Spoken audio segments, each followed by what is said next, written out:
नमोस्तु नमोस्तु नमोस्तु नमोस्तु आचार्य।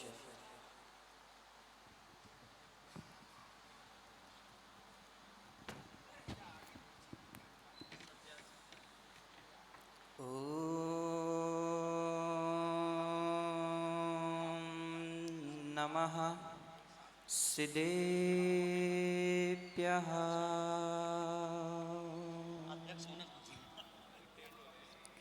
ॐ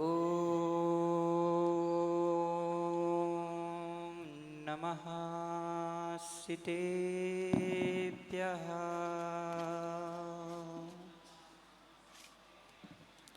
ॐ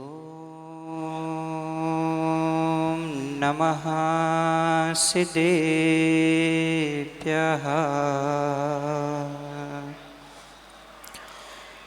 विजित मदन केतुं निर्मलं निर्विकारं रहित सकल संगम संयमासक्त चेतम सुनय निपुण भावं ज्ञात तत्वं प्रपंचम जनन मरण भीतं सद्गुरो नौमि नित्यम्। जनन मरण भीतं विशुद्ध गुरो नौमि नित्यम्। महावीर सी चर्या जिनकी कुंद कुंद सा है चिंतन समन भद्र सा न्याय है जिनमें अकलंक से करे प्रवचन विमल सिंधु सी करुणा जिनकी विराग सागर जी सानुशासन ऐसे गुरु विशुद्ध सागर जी को बार बार मेरा वंदन। नमो अरिहंताणं नमो सिद्धाणं नमो आयरीयाणं नमो छायाणं नमो लोये सवसाहुणम्। अनंतानंत परम सिद्ध भगवान की, आदिम तीर्थेश भगवान ऋषभनाथ भगवान की, अंतिम तीर्थेश भगवान वर्धमान स्वामी की, परम पूज्य आचार्य भगवंत गुरुदेव श्री आदि सागर महावीर कीर्ति विमल सागर विराग सागर महामुनिराज की जय हो। पट्टाचार्य आध्यात्म योगी चर्या शिरोमणि सत्यार्थ योगी आचार्य भगवान श्री विशुद्ध सागर जी महाराज की, आचार्य संघ की, 3,9 करोड़ महामुनिराजों की, बोले परम पूज्य श्रवण मुनि सत्यार्थ सागर जी मुनिराज की, समस्त आचार्य संघ की। संप्रति युग में वर्तमान शासन नायक भगवान वर्धमान स्वामी के शासन में हम सभी विराजते हैं, जिनकी पावन पीयूष देशना जो कि हमें अनंत पापों से निकालकर सुख में डालने वाली है, ऐसे ही संप्रति वर्धमान स्वामी के शासन के देदीप्तमान ध्रुव तारे के समान पट्टाचार्य गुरुदेव श्री विशुद्ध सागर जी महाराज के चरण निश्रा में हम सभी विराजमान हैं। सर्वप्रथम उन्हें नमस्कार करते हुए एवं मंचासीन सभी भावी भगवंतों को नमस्कार करते हुए हम यही बताना चाहते हैं कि यह जीव अपने ही स्व कारण के अनुसार इस चतुर्गति रूप संसार में परिभ्रमण कर रहा है। कभी यह जीव कषायों के उद्रेक में आकर क्रोध, मान, माया, लोभ आदि विभिन्न विभिन्न कषायों को करता हुआ स्व के अस्तित्व को भूल रहा है। कभी यह जीव मायाचारी करके त्रियंच गति में परिभ्रमण कर रहा है। कभी बहुआरंभ परिग्रह कर कर नरक की यात्रा कर रहा है। कभी कभी यह जीव स्व को ही सत्य मान बैठा है, लेकिन यह नहीं जानता है कि यह जीव स्व के पुरुषार्थ के कारण ही भगवत्ता और नरक निगोद को प्राप्त हुआ है।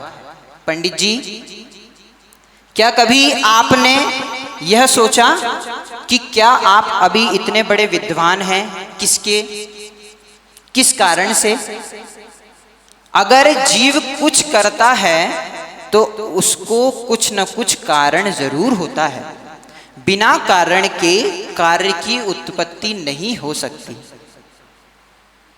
यह जीव यह सोचे कि मैं तो कुछ कर ही नहीं रहा हूं, जो कुछ कर रहा है, जो कुछ करवा रहा है वो मेरा ईश्वर है। क्या ऐसा हो सकता है कि बिना बीज बोए फल की प्राप्ति हो सकती है क्या? दिल्ली मुमुक्षुओं, क्या कभी ऐसा हुआ है कि बिना कार्य कारण करे, बिना कार्य करे आपको सफलता मिली हो? क्या आप सभी जागृत हैं? सुनाई दे रहा है?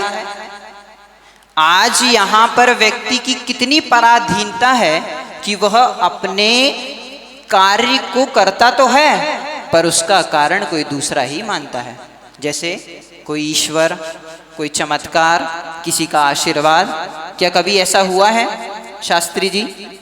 नहीं हुआ है, क्योंकि आचार्य भगवान समंत्रभद्र स्वामी, जो कि महान न्याय के प्रकंड विद्वान, जिन्हें स्यादवाद सिंह की उपाधि दी गई है, जिन्हें देखकर मूर्धन विद्वान कांपते थे, जो कि आत्ममीमांसा जैसे महान ग्रंथ में कह रहे हैं कि बिना कारण के कार्य की उत्पत्ति नहीं हो सकती।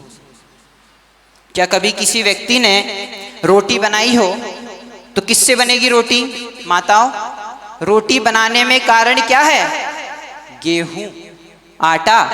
अगर ऐसा हुआ कहीं कि आपने रोटी बनाई, किससे बनाई? आटे से। अगर आटे को आपने रोटी बनाई, क्या अभी रोटी से पनीर बना है क्या? क्या कभी रोटी से लड्डू बना है? रोटी से रोटी ही बनी है। लड्डू बन जाता है लेकिन पर्याय चेंज हो जाती है। यह जीव अनेकों बार पुरुषार्थ करता है लेकिन उसका कारण दूसरों को ही बताता है। ईश्वर की इच्छा नहीं थी, ऐसा मेरे साथ होना था, ये भगवान की ही कृपा थी। नहीं, तेरे पुरुषार्थ में कमी थी। अगर जीव सम्यक पुरुषार्थ करता, सत्यार्थ पुरुषार्थ करता, तो जीव नियम से कार्य की सिद्धि प्राप्त कर लेता।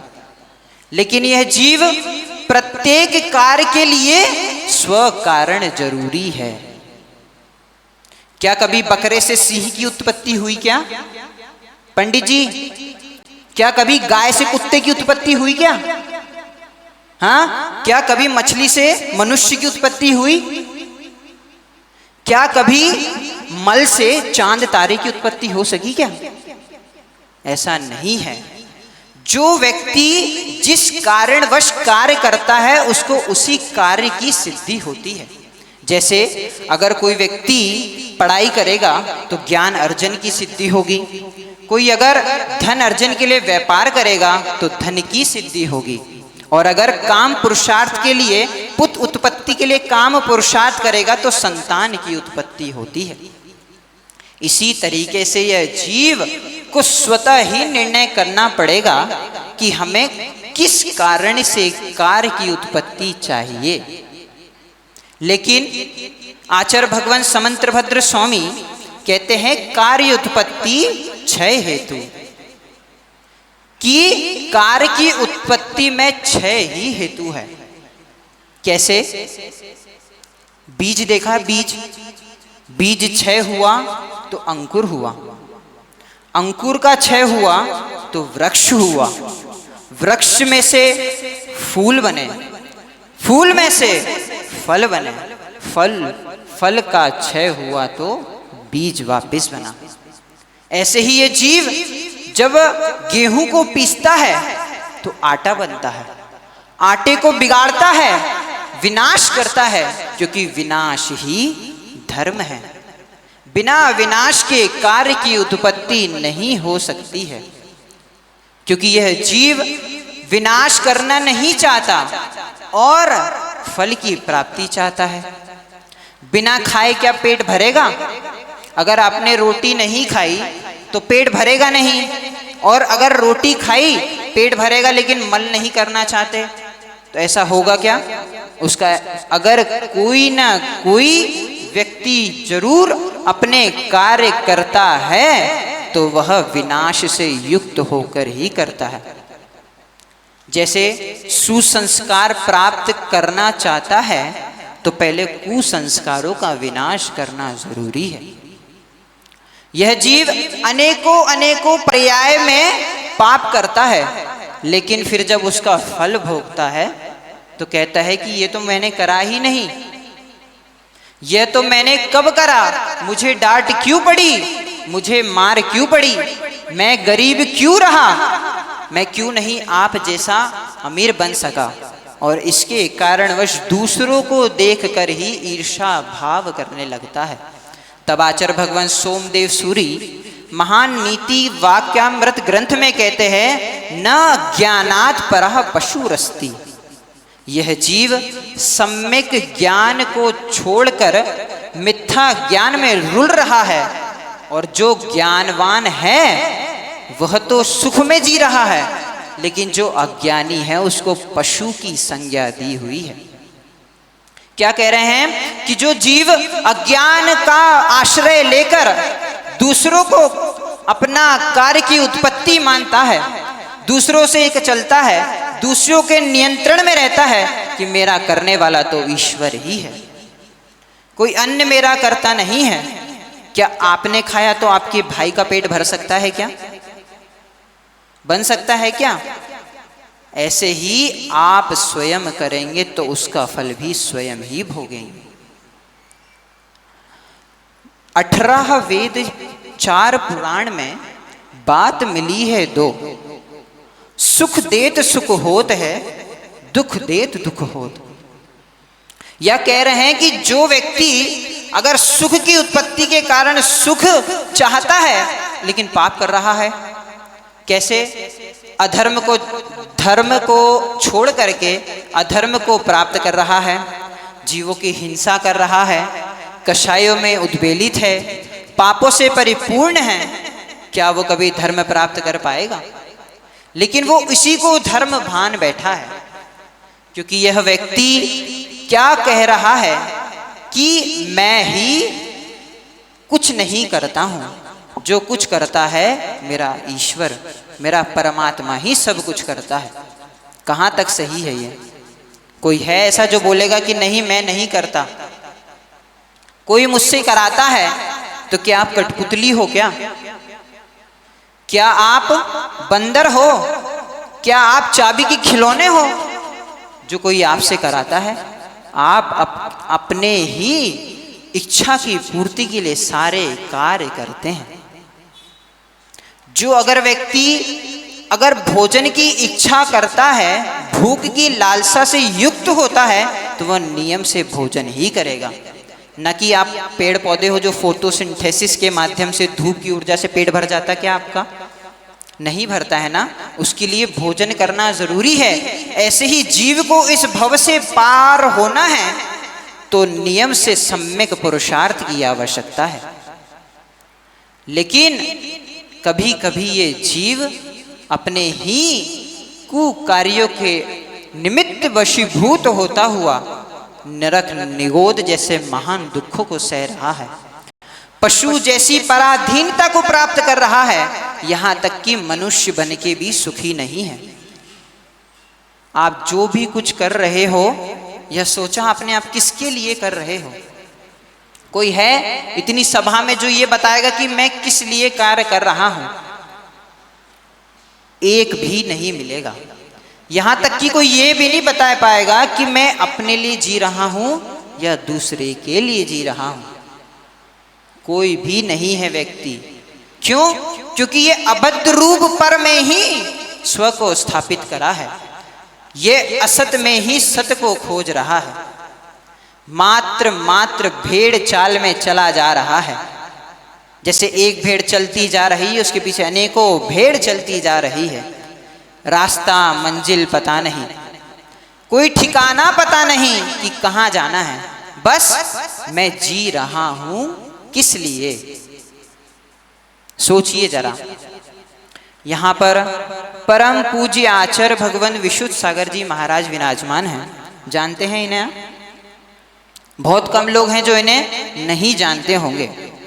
ये दुनिया के सबसे फेमस आदमियों में एक हैं, क्योंकि ये अपनी अनेकांत और स्यादवाद की शैली से अच्छे अच्छे धुरंधरों के छक्के छुड़ा देते हैं। इसीलिए यह कहें तो ये क्रिकेटर में भगवान होते हैं, ऐसी अनेकांत स्यादवाद रूपी क्रिकेट के मैदान में ये भगवान सरीके हैं। यह आचार्य विशुद्ध सागर जी महाराज जो चर्या के शिरोमणि हैं, जो हमें रोज प्रतिदिन यह बात बताते हैं कि हे ज्ञानी, थोड़ा तो समझ, थोड़ा तो ध्यान दे, कहां पर पैर लगा हुआ है। पंडित जी, मुझे अपनी अपनी अपनी वस्तुओं में इतना राग है कि उसके लिए दूसरों को निमित्त देता है। मुझे अपनी स्वपत्नी, स्वपुत्र, स्वबेटा, स्वकार्य, स्व उद्यम, स्व व्यापार, इनमें लगा हुआ है। और क्या बोलता है कि मेरी दीक्षा नहीं हो पा रही है, मैं छूट नहीं पा रहा हूं। अगर छोड़ोगे नहीं तो छूट कैसे पाओगे? ध्यान रखना एक बात कि आचार्य भगवान रोज समझा रहे हैं, ज्ञानी समझ जाओ, अब समय बहुत अल्प है। कब किसके प्राण पखेरु उड़ जाएं पता नहीं। हम लोग जब बुंदेलखंड में थे तो एक बहुत सुंदर भजन एक व्यक्ति गा रहा था कि यह देह चिड़िया के समान, यह जीव चिड़िया के समान, कब पंख पखेरु पसार कर यह चिड़िया उड़ जाए, इसका कोई भरोसा नहीं है। यह संसार पिंजरे के समान है जो कि हमें उसमें कैद किए हैं। कभी चार चार ताले लगाकर बंद है, कभी आहार संज्ञा, कभी भय संज्ञा, कभी मैथुन संज्ञा, कभी परिग्रह संज्ञा। ऐसे चार चार कस कस के बेड़ियां कसी हुई हैं कि व्यक्ति चाहे तो उसे स्वयं तोड़ सकता है, लेकिन उसे खुद में ही आनंद आ रहा है। भोगों को भोगने में ही इतना व्यतीत कर रहा है समय कि पर से ही प्रभावित हो रहा है। क्या? आहार में बढ़िया बढ़िया मटर पनीर, नान, छोले कुलचे, दिल्ली की प्रसिद्ध चाप आदि अनेकों अनेकों वस्तुओं को भोग कर आहार संबंधी इच्छा कर रहा है। लेकिन ध्यान रखना, आचार्य भगवान नेमिचंद सिद्धांत चक्रवर्ती देव कह रहे हैं कि जिस व्यक्ति का जिस पर अति तीव्र राग होता है, नियम से समझना कि वो उसी पर्याय में जाने वाला है। क्योंकि कहते हैं यथा मति तथा गति, जिसकी जैसी मति होती है उसकी गति भी वैसी ही होने लगती है, उसके परिणाम भी वैसे ही होने लगते हैं। जैसे दूध को देखा, दूध श्रेष्ठ है, जो कि पानी मिलने पर भी पानी दूध के जैसा ही आंका जाता है। तब आचार्य भगवान सोमदेव सूरी कह रहे हैं कि वह संगति करो जिससे तुम दूध के समान हो जाओ। ऐसे ही हमने भी आचार्य भगवंत विशुद्ध सागर जी महाराज की संगति को प्राप्त करा है, तो आज हम भी जगत पूज्यता को प्राप्त हुए हैं। ऐसे आप लोग भी संगति को प्राप्त करें और जगत पूज्यता को प्राप्त करने का पुरुषार्थ करें, नहीं तो वही चारों हुई कथा। आहार, भय, इस लोक का भय कि मैं कहीं मर ना जाऊं, मुझे कोई बीमारी ना हो जाए, मुझे अनेक प्रकार के दुख पीड़ा ना हो, इसलिए अनेकों पुरुषार्थ कर रहा है, लेकिन वह सारे पुरुषार्थ व्यर्थ हैं। परिग्रह संज्ञा, जो कि व्यक्ति दिन रात एक ही कार्य में लगा है, मात्र जोड़ो जोड़ो जोड़ो। तो बुंदेलखंड में एक कहावत है, लाओ जाओ धरत जाओ मरत जाओ। क्या बोल रहे हैं कि दिल्ली वालों को कम सुनाई देता क्या? नहीं ना। तो एक क्या सुक्ति है कि लाओ जाओ धरत जाओ और मरत जाओ, मतलब संग्रह करते जाओ, रखते जाओ और फिर मर जाओ और उसी में सांप बन जाओ। नहीं, यह परिग्रह संज्ञा बड़ी खोटी है। यह व्यक्ति को कभी नहीं छोड़ती। कभी देखती है कि मुझे अच्छी पेंशन मिलनी चाहिए, अच्छी नौकरी, अच्छी छोकरी, अच्छी पत्नी, अच्छी गाड़ी, अच्छी घड़ी, अच्छा घर। क्या है? सब परिग्रह संज्ञा के वशीभूत ही हैं। संज्ञाएं अनेकों अनेकों हैं, लेकिन हमें ज्ञान नहीं है और हम संज्ञाओं में ही धर्म मान रहे हैं।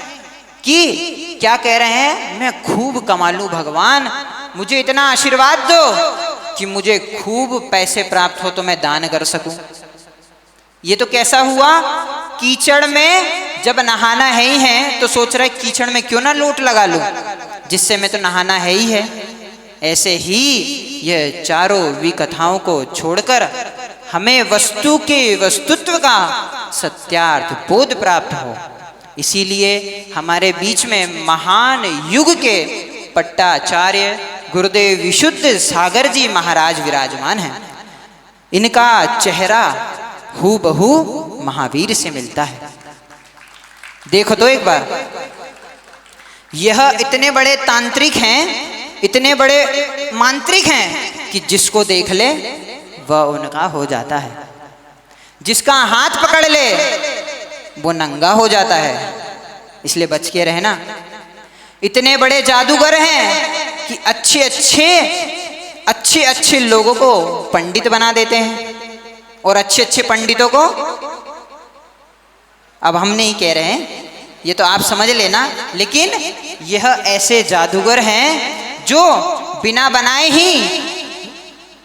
बनाए ही किसी को कुछ भी बना सकते हैं। यह चाहें तो व्यक्ति को ऐसे ऐसे काव्यों की रचना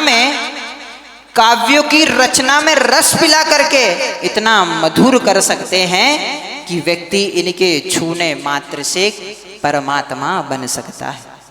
इसलिए हम यही चाहते हैं कि हे भगवान, जैसे रत्नात्रय को आप प्राप्त किए हैं वैसा रत्नात्रय आपने हमें भी दिया है। ऐसे ही भवो भवो में आप तीर्थंकर बने और हम आपके गर्दन भर के उस मोक्ष सुख को प्राप्त कर सकें। बोलिए आचार्य भगवान श्री विशुद्ध सागर जी महामुनिराज की। बोलिए परम पूज्य सत्यार्थ सागर जी मुनिराज की। आइए